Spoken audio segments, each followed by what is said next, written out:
Welcome back and thanks for staying with us right here on Bernama World, Bernama TV. Now, global unemployment may be steady, but concerns are growing about the quality of jobs. The International Labour Organization says progress on decent work has apparently stalled. Young people continue to struggle to find opportunities, and new pressures such as artificial intelligence and trade uncertainty are changing the world of work, or the world of work that we know. Joining us is, of course, Christian VIEGELAHN, Labour Economist from ILO's Regional Office for Asia and the Pacific, based in Bangkok. Christian, thank you very much for taking time off to be with us. I'd like to begin here. Now, the ILO says global unemployment may stay steady or is steady currently, but job quality is becoming a big concern. Now, from your perspective, what does that tell us about the real state of work in the world today? Christian. Yeah, thank you so much, Gerard, for having me. So as you said, we do currently actually see a relatively stable unemployment rate. And of course, at a first glance, this does suggest some degree of resilience, even amid the high economic and geopolitical uncertainty. However, as our report points out, decent work deficits actually remain severe in some parts of the world. So we do see that actually progress in job quality has stalled, and productivity growth is also weak in many regions.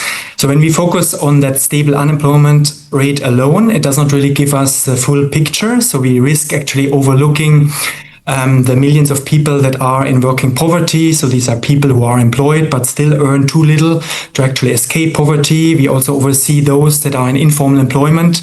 So these are workers that lack access to social protection, labor rights, and stable contracts.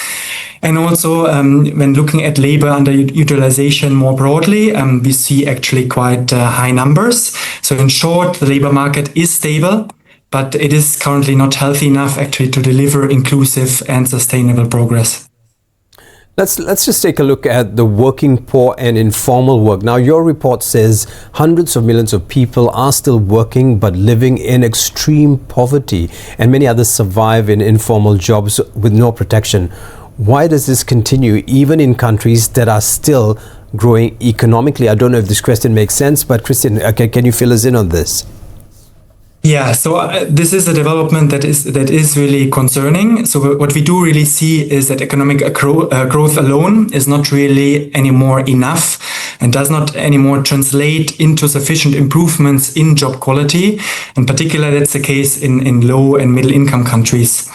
And one of the key reasons that we really see behind this trend is that structural transformation has actually slowed. So this is the process that workers move from lower productivity into higher productivity sectors, into better jobs. So this process has occurred in the past and is still occurring, but it has slowed down tremendously. So that's why we do see employment growth often in jobs that are low paid, insecure, or informal, with limited access to social protection and labor rights. And this explains the numbers that we find there in terms of working poverty and informality. So without really deliberate policies, promote productivity, to promote quality of jobs, growth alone is not sufficient. I'd like to zoom into youth employment for a bit. Now, young people are being hit harder than older workers, or at least that's what we know from what we've read. Many are not in school, not working, and not in training. Why is it still so difficult for younger people or the younger generation to get a foothold in today's job market? Yeah, so we do live in times of very high uncertainty, in parts of the world, low consumer confidence, and also low confidence by employers as well. So that actually does reduce hiring activity from employers, which does often predominantly actually affect young people's job prospects. On top of that, we have many young workers that lack work experience simply due to their young age. They don't yet have professional networks or the job-ready skills that make an entry into the labor market in these circumstances really feasible. And also in many countries, we see that education systems are not particularly well aligned with the labor market needs, which then leads to really skills mismatches, so that the skills profile of workers does not really match the vacancies. And so as a result, large numbers of young people are in unemployment, or they don't have a job, and are actually missing out on this actually very important early work experience, which can actually shape their long-term career prospects. So this is certainly another area of concern. Now, there is growing concern that artificial intelligence could disrupt jobs, especially for young workers. Now, the question is, how can countries adopt new technology without shutting young people out of opportunities? We see more and more of that happening, or people talking about that. But how can we adopt new technology without shutting young people out of all the opportunities that are coming in or available? Yeah, that's a great question, Garrett. So AI certainly has the potential to boost productivity and growth, but its labor market impact depends very much on how it is governed, how it is managed. So in terms of research findings, actually we don't know yet a lot how AI is going to shape labor markets and young people's prospects on the labor market. So we do need more research, but what in any case will be true is that countries do need to focus on equipping young people with the skills needed to adapt to technological change so that they can actually work with the new technologies and use them to become actually more productive, and rather than being sidelined by them.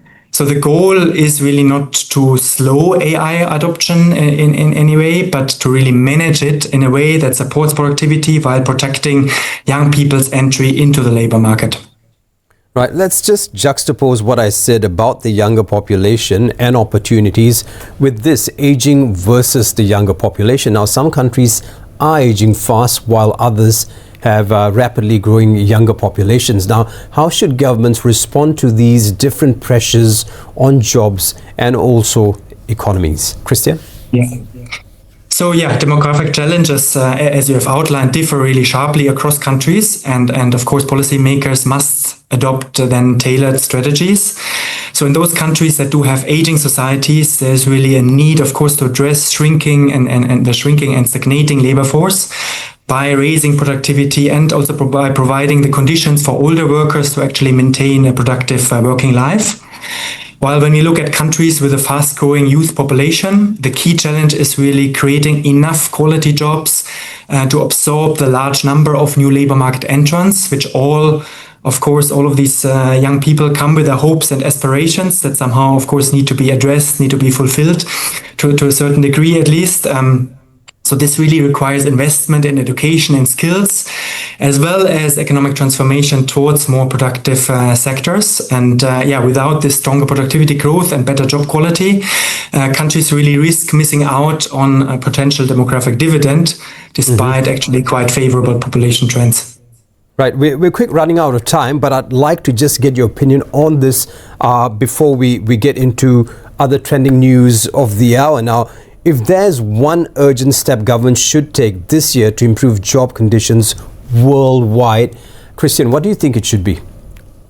Yeah, it's really, I think the most urgent action is really to accelerate economic transformation towards higher productivity and better quality jobs. And this really does require coordinated action and social dialogue among governments, employers, and workers. Governments have a central role in setting the conditions for this transformation. Employers are critical by investing in productivity and skills of their workforce. And workers and their representatives are, of course, essential as well to ensure that productivity gains translate into better wages, into better working conditions. So in short, decent work will not come on its own, but it does require a deliberate and coordinated effort and action to turn economic growth into quality jobs and ultimately social justice as well. Christian, thank you so much for joining us all the way from Bangkok. We hope to hear from you again, of course, to shed light on whatever's happening around the world with regards to job opportunities. Thank you once again, Christian. Christian VIEGELAHN, a labor economist with the International Labour Organization's Regional Office for Asia and the Pacific, based out of Bangkok, Thailand. We'll be back with more global updates shortly. This is The World on Bernama TV. Stay with us.